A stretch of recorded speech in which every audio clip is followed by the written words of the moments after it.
Mahakama ya Hakimu Mkazi Kisutu Dar es Salaam imewaachia huru watuhumiwa 47 wa kesi ya uhaini waliokuwa wakishikiliwa tangu Oktoba 29 mwaka 2025 kufuatia matukio ya vurugu baada ya uchaguzi.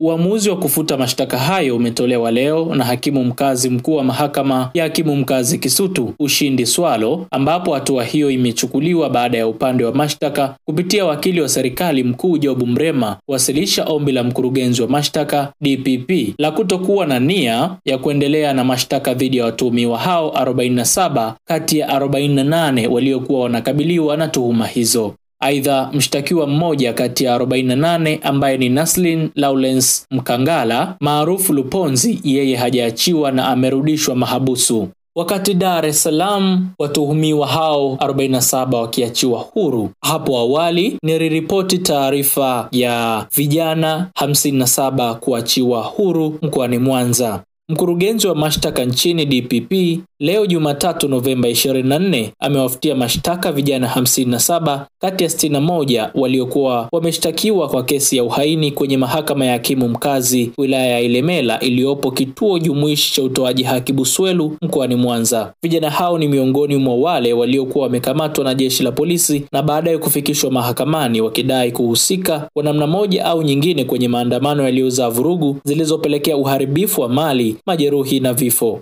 Vijana hao waliokuwa wameshtakiwa kwenye kesi namba 26641 mwaka 2025 inayosikilizwa chini ya Hakimu Mkazi Mkuu wa mahakama hiyo Stella Kiama, leo imetajwa mahakamani hapo, na ndipo wakili wa serikali mwandamizi Safi Amani alipowasilisha ombi la DPP mahakamani hapo na kueleza kwamba washtakiwa wengine wataendelea na kesi hiyo.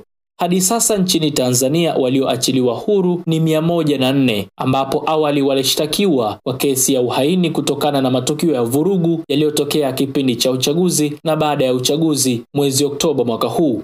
Mwanafamilia wa Mbayu TV, una maoni gani kuhusiana na taarifa hii? Dondosha maoni yako kupitia YouTube channel yetu ya Mbayu TV. Lakini pia usisahau kusubscribe kwa taarifa nyingi zaidi. Una nafasi ya kutufuata katika mitandao yetu ya kijamii ikiwemo Facebook, Instagram na TikTok. Endelea kuwa nasi.